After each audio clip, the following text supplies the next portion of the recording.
Hi guys, আসসালামু আলাইকুম। আমরা নদীর পাড়ে আসলাম একটু আপনাদের সাথে কথা বলতে। আমরা কথা বলতে বলতে চলে আসলাম নদীর পাড়ে। এই নদীর পাড়ে আমরা কিছু ভিডিও করার জন্য চলে আসলাম। আমার ভিডিও করা শেষ। আমরা এখন চলে যাব আমাদের দিকে। চলে যাচ্ছি এখন আস্তে আস্তে। অবশ্যই আপনাদেরকে একটা কথা না বললে নয়। অবশ্যই আপনারা যে কান্দেন, যে চোখের পানি বেরকান, অবশ্যই আপনি কি ব্যবহার করবেন অবশ্যই আমি জেনে দিচ্ছি আপনাদেরকে।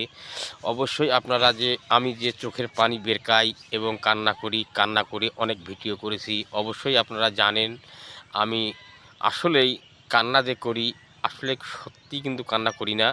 আমি এই মলমটা চোখে লাগাই। এই মলমটা চোখে লাগালে আপনার চোখের পানি পড়বে। অবশ্যই ঝরঝর, ঝরঝর করে চোখের পানি পড়বে। চোখের পানি পড়ে আপনার যে চোখের যে অংশটা অবশ্যই এগুলো ভিজে যাবে। অবশ্যই আপনার চোখে লাল হবে। অবশ্যই এটা মলম